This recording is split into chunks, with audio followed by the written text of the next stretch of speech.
With Obama back in the White House for another 4 years, the question being asked now in Brussels is, will US policy towards Europe change, and should Europeans be concerned? I think a lot of Europeans are concerned about the United States. The U.S. economy is large. It has a lot of impact on it. There's a lot of relationships between Europe and the United States. I think that the re-election of President Obama, a lot of people are going to look at from an economic point of view first. The question will be whether or not he can help put the U.S. economy back on track, the U.S. budget back on track. And I think he will. I think it will mean something to Europeans economically as well if the U.S. and the EU, as I expect that they will, launch negotiations for a broad trade and investment agreement. I think that would promote growth both here and in the United States. And that's the sort of thing that we both need. We need jobs. Those two things.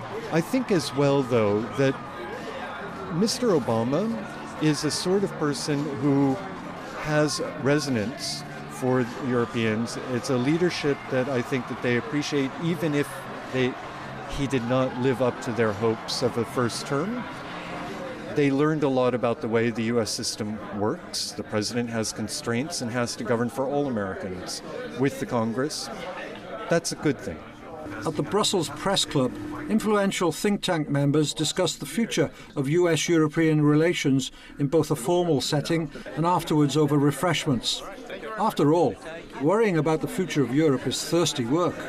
Europe should be worried at all. I think many Europeans were concerned that Europe wasn't mentioned that often in the campaign, not in the debates. Asia was mentioned a lot, other things. But the truth is there are big structural issues that bind the United States and Europe together, especially on finance, but also on many other things. None of that is changing. So what will change? Well, I think in a second administration, Obama will have the opportunity to work on some things that really will matter to Europeans, whether it's climate policy, where it wasn't so easy to do that in the first administration, or the Middle East peace process. We have a history of second-term presidents suddenly getting interested in the Middle East peace process, both Republicans and Democrats. So those are two examples. So should Europeans, and should European business in particular, breathe a sigh of relief today that Obama is re-elected?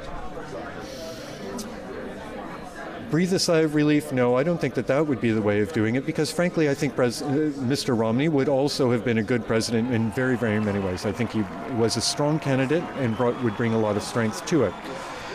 The one thing to breathe a sigh of relief to is that the campaign is over, and now we get down to business. And I think both Mr. Obama or Mr. Romney, had he won, they have the same agenda in front of them. It's a very big domestic economic agenda. They'll be focused on that. The president and Congress will be focused on that.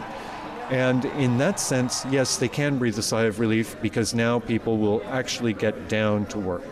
US presidents tend to become more adventurous in their second term as they realize it's their one chance to make their mark on history. We await to see what President Obama decides to do. This is Colin Stevens for JN1 in Brussels.